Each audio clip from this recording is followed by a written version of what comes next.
Before the morning light fully broke, Sanniang had already left, promising to meet Fan at the temple. Sure enough, Fan arrived at the Shuimo temple the next day, and Sanniang was waiting for her. After strolling around the grounds for a bit, Fan invited Sanniang to ride in her carriage. The two of them linked arms and exited the temple. Just outside, they saw a young scholar, around 17 or 18 years old. He was modestly dressed in a simple cloth robe, but his handsome face and dignified manner stood out. Sanniang quietly pointed him out and whispered to Fan. That's the man who's destined to rise to high ranks, maybe even become a Hanlon scholar. Fan stole a quick glance at the young man. Sanniang smiled and said, You head home now, I'll catch up later. By dusk, Sanniang returned and said, I found out everything. That scholar's name is Meng and he's from this area. Fan frowned slightly, knowing that Meng's family was poor. It didn't seem like a good match.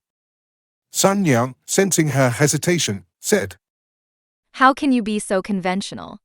If that man is doomed to poverty, I'll gouge my eyes out and never read anyone's fortune again. Fan sighed. But what should we do now? Sanniang replied, Give me something of yours to give him as a token, and consider it an engagement. Fan hesitated. Aren't we rushing things? My parents are still alive, and if they don't approve, what can we do? Sanniang chuckled and said, That's exactly why I'm doing this behind their backs. If you're set on him, nothing, not even death, can stop it. But Fan refused. Sanniang, undeterred, said, Your fate is already sealed, but the hardships aren't over yet. I'm doing this to repay your kindness to me. I'll go now and give him the gold hairpin you once gifted me, but I'll say it's from you. Before Fan could protest or reconsider, Sanniang had already left. At that time, Meng, despite being a well-read and talented young man, hadn't secured a marriage by the age of 18 due to his family's poverty.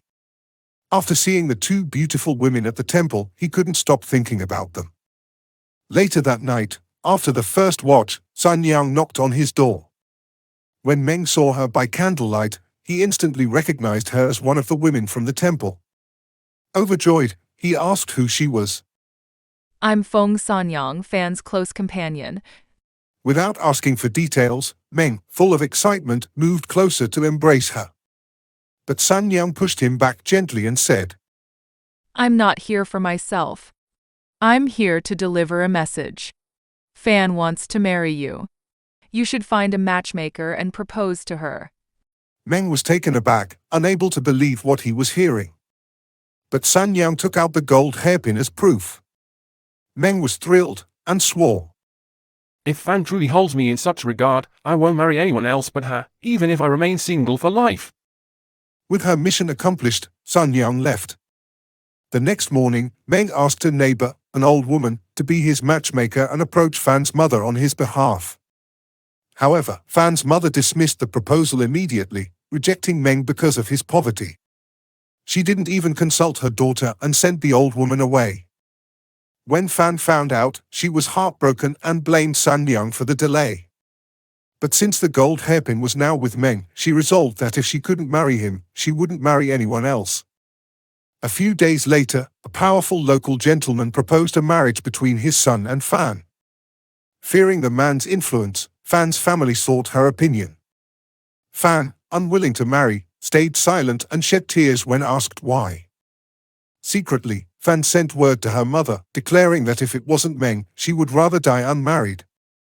Her father, upon hearing this, grew furious and hastily betrothed her to the gentleman's son. Suspecting that Fan had feelings for Meng, he picked an auspicious date to rush the wedding. Fan was so upset that she stopped eating and lay in bed, staring blankly at the ceiling. The night before the wedding, she suddenly got up, began to dress herself, and put on her makeup in front of the mirror. Her mother, watching from a distance, was quietly relieved, thinking that Fan had finally accepted her fate. But shortly after, a maid came running in, shouting, The young lady has hanged herself! The entire household was thrown into chaos. Everyone wept bitterly, but it was too late. Fan was buried 3 days later. Meanwhile, after the old matchmaker told Meng that his proposal had been rejected, he was filled with anger and despair. Though he held on to the faint hope of changing Fan's parents' minds, that hope shattered when he heard she had been promised to another. His rage consumed him, and he lost all will to fight for anything. When news of Fan's death reached Meng, he was overwhelmed with grief, longing to follow her in death. One evening, he left his house, intending to visit her grave and mourn. As he walked, he spotted someone approaching. It was Sanniang. Sanniang greeted him. Congratulations, your marriage is finally going to happen. Meng, choking back tears, replied. Don't you know? Fan is dead. Sanniang smiled calmly and said, What I meant by finally happening is precisely because of her death. Gather some men and have her grave dug up. I have a miraculous medicine that can bring her back to life. Without questioning her, Meng did as she said. He had the grave dug up, opened the coffin, and carried Fan's lifeless body out. After reburying the grave, Meng, carrying Fan on his back, returned home with Sanniang. Once there, they laid Fan on the bed, and Sanniang gave her the medicine. After a while, Fan slowly woke up. Dazed, she looked around and asked, Where am I? Sanniang pointed to Meng and said, This is Meng Onren. and she explained everything that had happened. Only then did Fan fully understand, as if awakening from a long dream. Sanniang, worried that word of their reunion might spread, escorted Fan and Meng to hide in a remote mountain village 50 miles away. When it came time for Sanniang to leave, Fan pleaded with her to stay, saying, Stay with us. You can live in the other courtyard, and we'll keep each other company. To make ends meet, they sold some of Fan's burial jewelry, and life, while simple, was manageable. Whenever Sanniang encountered Meng, she would always avoid him. One day, Fan said to her calmly, Our bond is stronger than that of real sisters, but we can't expect to spend our entire lives together. Why not follow the example of the legendary sisters Muying and Huang, and both marry Meng? Sanniang replied, I've learned special breathing and longevity techniques since I was young, and because of that, I never plan to marry. Fan laughed. There are countless books on living forever, but how many really work? What I've learned is different from the common knowledge of this world. The popular techniques aren't true ones, only Hua Tuo's 5 animal exercises come close. Anyone who practices it can improve their circulation. If someone suffers from blockage, mimicking the movements of a tiger can cure it. Isn't that proof of its effectiveness? After hearing this, Fan secretly discussed a plan with Meng. She suggested that he pretend to leave on a long journey. That night, she tricked Sanniang into drinking a lot of wine until she was thoroughly drunk. With Sanniang asleep, Meng quietly slipped into her room and lay beside her. When Sanniang woke up the next morning, she said to Fan, Sister, you've trapped me. If I had kept my vow of celibacy, I would have ascended to the first heaven when my training was complete. But now, because of your scheme, this was meant to be my fate. She packed her things, preparing to leave. Fan, filled with guilt, pleaded with her. Please, don't blame me. I only meant well. Sanniang sighed. Let me tell you the truth, I'm a fox spirit. When I first saw your beauty, I became enamored, entangled in emotions I couldn't control. Now I've fallen into my own trap. This is a trial of love and desire, one I couldn't escape. If I stay any longer, the love demon will torment me without end. Sister, you have a bright future ahead. Cherish it and take care of yourself. With that, Sanniang disappeared, leaving no trace behind. Fan and Meng were left in awe, marveling at her story for a long time. A year later, Meng passed both the provincial and metropolitan exams, and was appointed to a prestigious position at the Hanlin Academy. Feeling it was time to mend the family rift, he brought his official name card to Fan's father, seeking to pay his respects. Fan's father, filled with shame and regret, refused to see him. After much persistence from Meng, he eventually agreed to meet. Meng bowed low, showing great respect and treating him like a father-in-law. However, Fan's father was still bitter and suspected Meng of mocking him. To clear up the misunderstanding, Meng asked for a private conversation where he explained everything that had happened. Fan's father was still skeptical, so he sent someone to investigate Meng's story. Only when the truth was confirmed did he finally rejoice.